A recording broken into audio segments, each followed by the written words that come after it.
আজকে যার গল্প পাঠ করব তিনি খুব পরিচিত লেখক, আমাদের বন্ধু।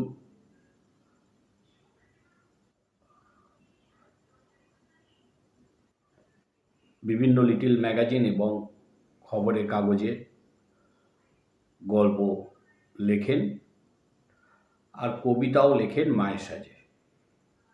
তার একটি গল্প পড়ে শোনাচ্ছি। লেখকের নাম চন্দন চক্রবর্তী। শ্রী চরণেষু মা। নবু আজকেও এসেছে নিচে বৃদ্ধ রামদুলারার ঘরে। ঘর বলতে ছোট একটা ঘর, সাথে ফালি রান্নাঘর, বিশাল আকাশমণি ফ্ল্যাটের গ্রাউন্ড ফ্লোরে।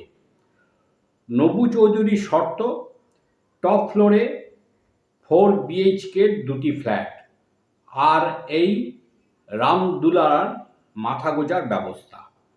আজকাল হাঁপিয়ে ওঠে, 14 তলা থেকে দূরবীন লাগে মাটি ছুঁতে।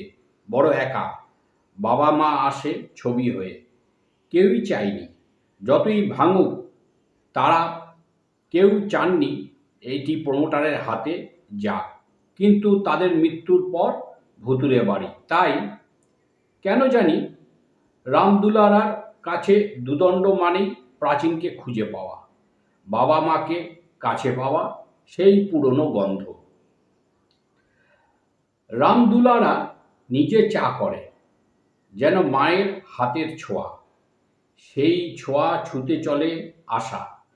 হঠাৎই একটা পুরনো ম্যারমেরে পোস্টকার্ড, বাবু চিঠি, পুরনো ভাঙা চিঠি বাক্সে ছিল। চিঠি ভাঙা লেটার বাক্সে? তুমি রেখে দিয়েছ কাকা? পুরানা কিছু নাই, শুধু উটা। আজ খুলে দেখলাম, পোস্টকার্ডের কালি এখন অস্পষ্ট। অনেক কষ্টে উদ্ধার করল নবু। শ্রী চরণেষু মা। হোস্টেল থেকে লিখেছিল নবু কোনো এক সময়, সেই কবে। মনে হলো ঘরময় মা গন্ধে ভরে গেল। গল্পটি ভালো লাগলে মতামত দেবেন, শেয়ার করবেন আর আমার পাশে থাকবেন।